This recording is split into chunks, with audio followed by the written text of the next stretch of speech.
Dennis is a level 99 chef who supports a party named Silver Wing Battalion. The man cooks meals that boost stats, brews potions with alchemy, fixes gear with metallurgy, and basically holds the party together like the unpaid intern of a failing startup. Silverwing still treats him like a background artist. The trouble rises when the group fails to defeat a cave dragon. Captain Vigo, the genius who loves blaming others, pushes the responsibility onto Dennis, claiming the monster ran away because of Dennis's dread voice skill, even though Vigo himself ordered him to use it. Vigo and Dennis share the same level, yet Vigo thinks Dennis is a burden. The battalion gathers, and Vigo pressures the others to kick Dennis out simply because he is only a cook. The rest of Silverwing follows their captain like sheep. Dennis feels done with them and walks away with relief. Katie tries to stop him because she knows Silverwing is actually a useless clown squad without Dennis. Dennis still chooses freedom and starts planning for a simple dream, a restaurant where he cooks for people who appreciate food. Dennis reaches a quiet town and finds a damaged shop. The place looks like it survived 3 disasters and 2 idiot landlords, yet Dennis sees potential. The real turning point comes when he meets a slave trader carrying a young girl named Atelier. The merchant Polvo is a known pervert, and Dennis refuses to leave her in that danger. Dennis buys her freedom without thinking of the cost. Even this outcast cook makes better moral choices than some of you doom scrolling instead of improving your lives. Atelier feels shocked when Dennis gives her freedom. Flashbacks show her ruined noble family and the suffering she faced. She expects more pain, yet Dennis simply feeds her a warm meal. The food gives her comfort, almost like a forgotten memory of safety. She decides to stay with Dennis, not as a slave, but as someone who wants a new life. Dennis begins repairing the shop, and in a few weeks, the adventurer's restaurant opens. Atelier becomes the small but hard-working waitress. Their first customer arrives wearing full armor, hiding their identity. The visitor sits quietly and orders the cheapest meal on the menu. Dennis notices the nervous tone and the empty purse, so he prepares a proper, more expensive dish anyway. The warm food breaks the customer's guard, and the identity slips out. The knight is actually Henrietta, a skilled female adventurer forced to hide under full male armor. The world treats her like some weak background extra even though her sword skills shine. This girl is basically the Ronaldo of Manchester, full of talent but benched by idiots.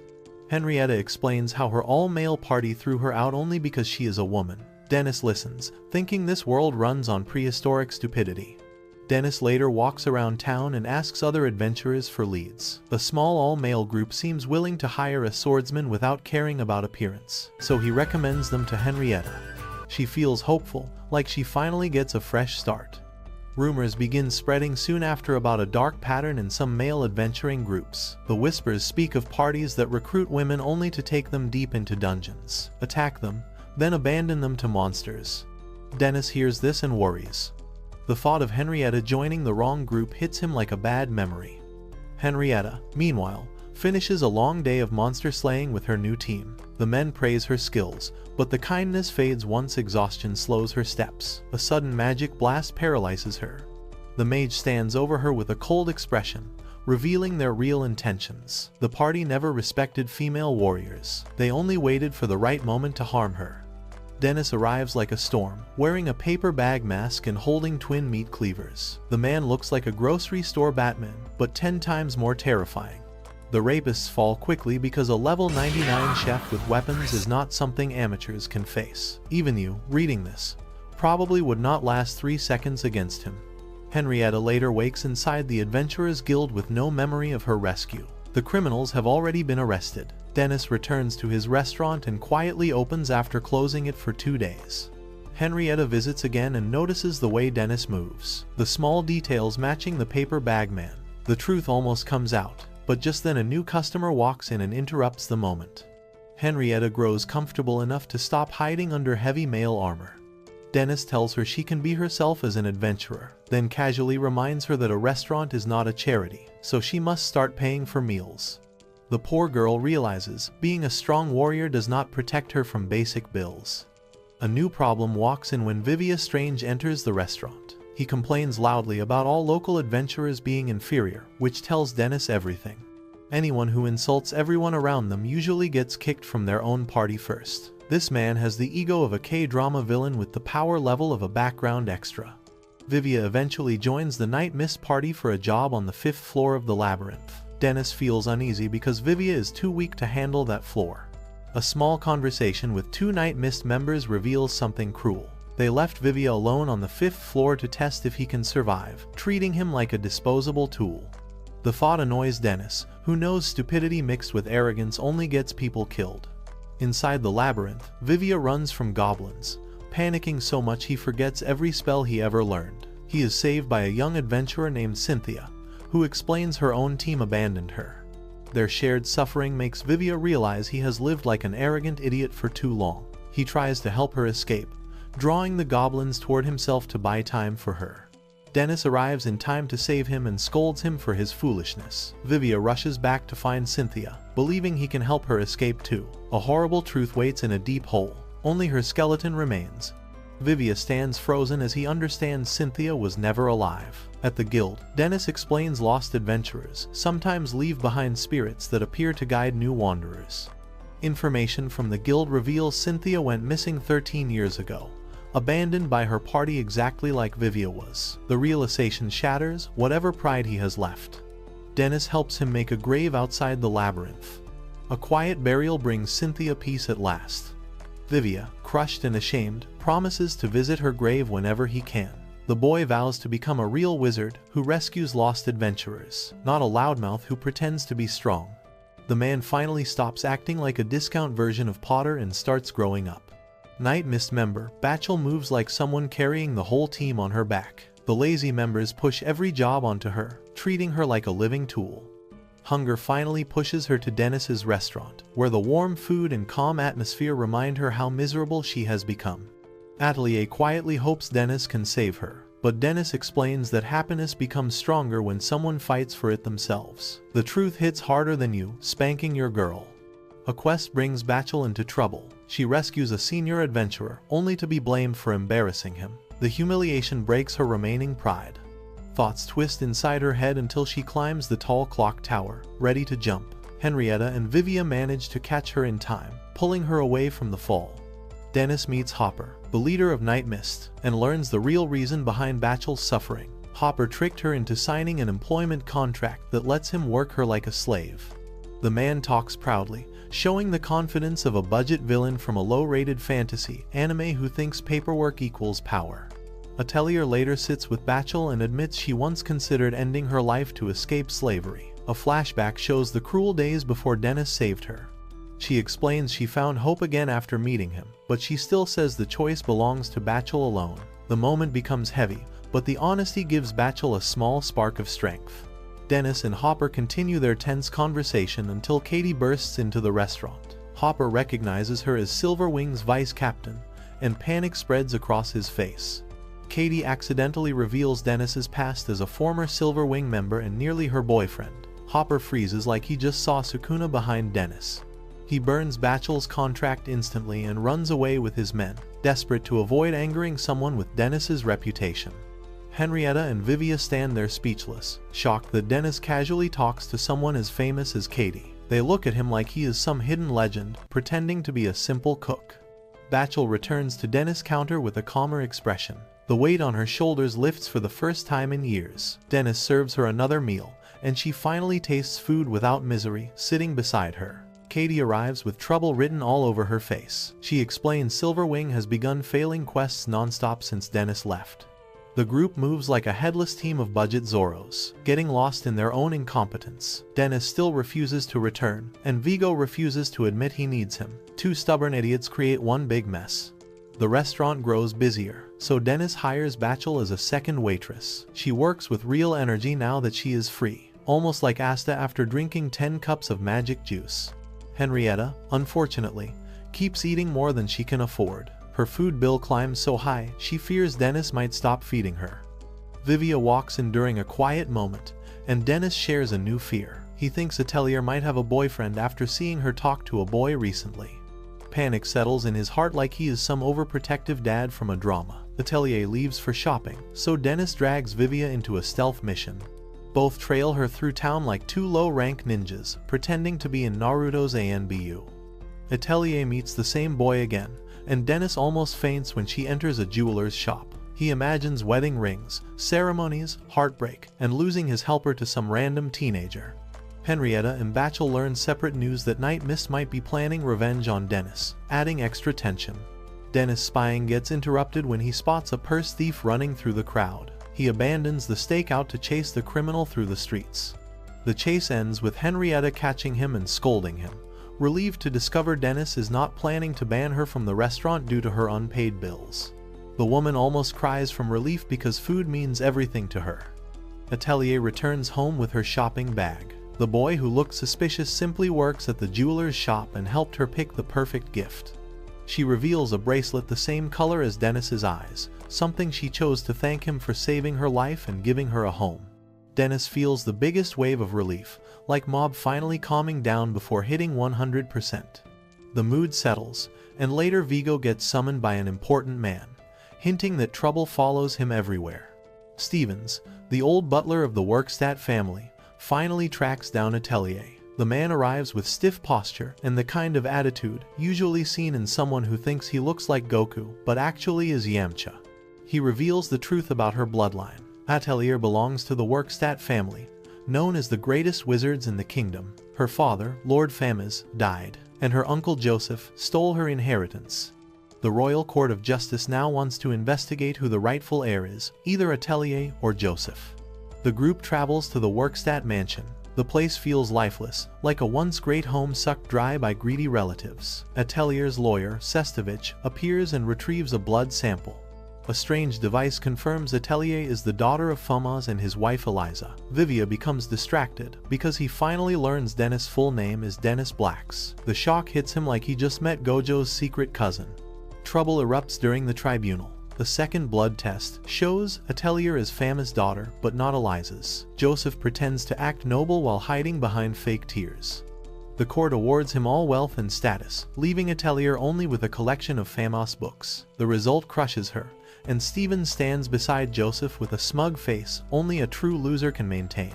Dennis refuses to accept the outcome. A deeper look at the evidence exposes contamination in the blood sample. Stevens admits Joseph bribed him and the magistrate to ruin Atelier's claim. Dennis becomes furious, almost reaching the energy of Saitama about to punch a mosquito, but he cannot act legally. The group visits Famez's old library instead. The library holds thousands of rare books, each containing magic knowledge, valued beyond gold. Sestovich calculates the worth and almost faints. The books are worth hundreds of times more than the estate Joseph stole. Dennis finds the situation hilarious. Famez probably planned this from the start, leaving Joseph with crumbs and giving Atelier the true treasure. Atelier decides to move the entire library to the restaurant, wanting anyone to read the precious knowledge. The idea warms Dennis, who sees her growing stronger day by day. Vivia later bumps into an intense man with a face eerily similar to Dennis. The arrival of Famez's rare books turns Dennis's small restaurant into a chaotic storm. Wizards crowd the place from morning to night, flipping pages like hungry vultures of academia. Dennis runs between tables, trying to feed them all, looking about as exhausted as Tanjiro on his 10th consecutive breathing technique. Atelier, wanting to help someone genuinely in need, allows a visitor to borrow one of the books so he can search for a spell to cure his sick wife. The kindness feels right, yet the workload crushes Dennis. The pressure pushes him to the limit until his legs finally give out. Dennis collapses, slipping into a dream from his childhood. A memory surfaces of days when he was a homeless boy wandering the streets. A purse drops in front of him, and young Dennis returns it to its owner, Jean. The woman, impressed by his honesty, takes him into Black's restaurant, where she becomes a mother figure and head chef.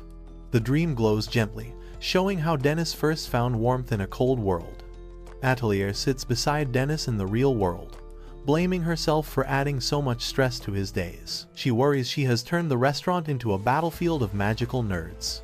Sestovich arrives to read one of the books, but instead discovers Henrietta inside the kitchen, nearly destroying every pan in sight. The warrior tries to cook for Dennis, but keeps slices air instead of vegetables. Dennis drifts deeper into childhood memories. A customer once hated his fried rice because he misused magic during cooking. The humiliation burns in the dream. Jean does not scold him, though. She teaches him proper magical techniques, guiding him with patience that makes him feel safe. The lesson shows how he learned to mix magic and cooking into one craft. Sestovich helps Henrietta and Atelier by explaining how to cook rice with precision magic. His technical words confuse Henrietta so much she looks like Luffy trying to understand taxes. Polvo suddenly visits, offering a magic rice cooker that performs the task automatically. The offer seems shady, but the machine works. Atelier uses the freshly cooked rice to make egg okiu with careful hands. Dennis wakes to the soft smell of the meal. Relief washes over him, though confusion rises when he learns Polvo helped with the rice. Dennis decides everyone deserves a break after so much chaos, so he brings the group to a hot springs inn. Warm water fills the air and the mood feels brighter than usual. Henrietta finally earns a stable job with the Knights, and Vivia secures a new adventuring party that actually respects him. Bachel proudly announces she has been hired as a magic instructor in the royal capital. Confidence shines on her face in a way that reminds Vivia of Atsuko Kagari finally mastering flight magic. Peace breaks when Polvo appears in the most Polvo way possible. The man tries to flirt with Atelier, receiving instant punishment that sends him flying like Team Rocket on a slow Tuesday. He crawls back only to offer thanks for being good customers, gifting them a 5 meat for a feast. Atelier accepts happily, though everyone watches Polvo closely in case he tries something stupid again. Vivia later asks Dennis about Black's restaurant, connecting the surname to the legendary kitchen. Dennis explains the chef who raised him allowed him to use her family name. A flashback of their argument surfaces softly. Dennis once dreamed of reaching level 100, but Jean hated the idea because she feared the danger involved. The argument pushed him to leave, and now he feels uncomfortable carrying her name, even though she changed his life. The memory leaves silence in the hot springs, heavy but warm. The group returns home, feeling refreshed, only to see smoke rising. Flames swallow the restaurant Dennis built with his own hands. Regular customers stand outside, having already captured 2 Night Mist members. The criminals confess Joseph, Captain Vigo, and Hopper arranged the attack. Every name hits Dennis like a punch, proving their enemies are not only petty but also powerful. The situation becomes impossible. Dennis knows the restaurant cannot be defended against such threats. Fear grows in Atelier's eyes, and Dennis makes a painful decision. Moving away becomes the only way to keep her safe. He promises to bring her back one day when the dangers fade. Bachel cries quietly, Henrietta clenches her fists, and Vivia struggles to accept it. Packing begins inside the half-burned building, and right then more men approach the restaurant. A crowd gathers outside the damaged restaurant, but instead of enemies, Dennis sees families, adventurers, merchants, old guests, young students, and every regular customer he has served since opening day. The faces shine with loyalty and warmth. The support hits Dennis harder than any spell. He realizes he cannot run away and abandon people who believe in him this much. The ruins of the old sign fall away, and he decides the place will rise again under a new name, the Outcast's Restaurant. Katie rushes in to confirm Vigo ordered the arson. Anger shakes Dennis' fists. Yet Katie explains she has no authority to punish him due to Silverwing's political ties. She can only offer one useful fact, something that pushes Dennis toward a risky decision. Everyone watches closely as he declares he will go see Jean Blacks, the woman who raised him. The group reacts with shock when they learn Jean is one of the extremely rare level 100 humans. A rank sovereign, strength of that level changes the entire situation. Everyone races to prepare. Wizards begin contacting the greatest sages in the kingdom. Henrietta runs to Sestovich for legal help. Polvo activates his merchant brain, gathering information in every market corner with the confidence of Usopp trying to bluff an entire army. Atelier meets the man who borrowed one of her books. Flames consumed everything except the single tome he now brings back. The man bows and offers his service as a powerful wind magic user, ready to defend them because her kindness saved his wife. Dennis finally reaches Jean. The air grows heavy with memories, yet their bond softens the tension. He admits he no longer obsesses over reaching level 100, a dream that once drove them apart. Peace settles between them, and Dennis explains the danger closing around him. Katie warned him that Vigo, Joseph, Hopper, a corrupt judge, and many powerful allies plan to attend a private dinner. Every name belongs to someone who wants him gone. Jean listens in silence. Dennis asks for help only she can give. As the kingdom's most influential chef, Jean knows every noble house, every secret gathering, every elite party. Dennis needs the exact time and place of that dinner. Jean nods slowly, carrying the calm pressure of Makima, deciding a person's fate. and begins preparing the information that will decide the future of the Outcast's restaurant.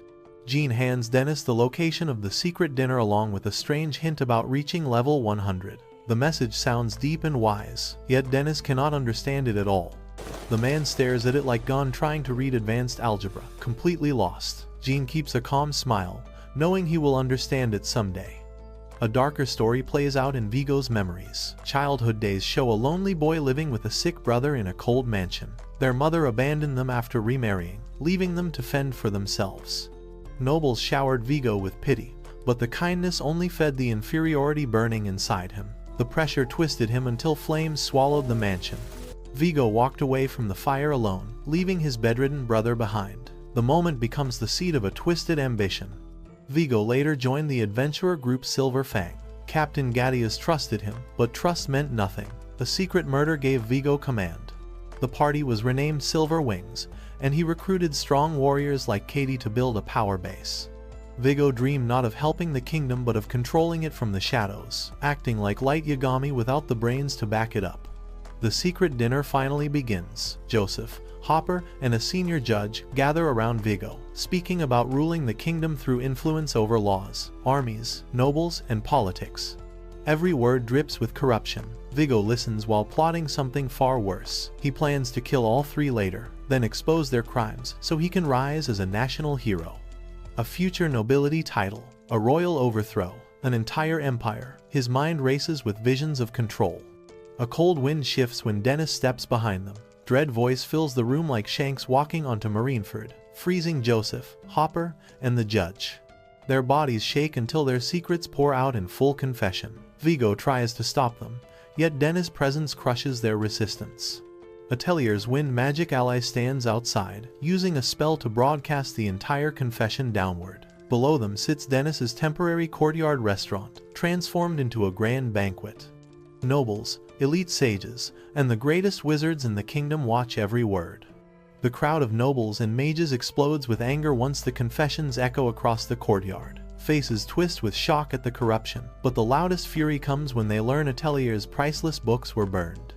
Those works can never be replaced. Sestovich rises instantly, joined by dozens of lawyers who prepare to file treason charges before the criminals can even breathe. Vigo watches his kingdom of lies crumble and makes a final decision. If he cannot rule through shadows, he will take the throne by force. Rage twists his features as he decides to kill Dennis and seize power to form a military dictatorship. The ground shakes when both unleash their spells. Dennis matches Vigo blow for blow using chef magic, standing as strong as Sanji at full diable Jambi, shocking everyone who thought he was only a cook. Memories strike both men mid-battle. One shows the moment Dennis first joined Silver Wing. Vigo mocked him for having such a small dream, becoming a level 100 chef, while Vigo wanted the entire world to kneel before him. Their paths began diverging then. Vigo hated nobles, hated their power, hated their pride, yet Dennis never shared that hatred, even though life had been cruel to him.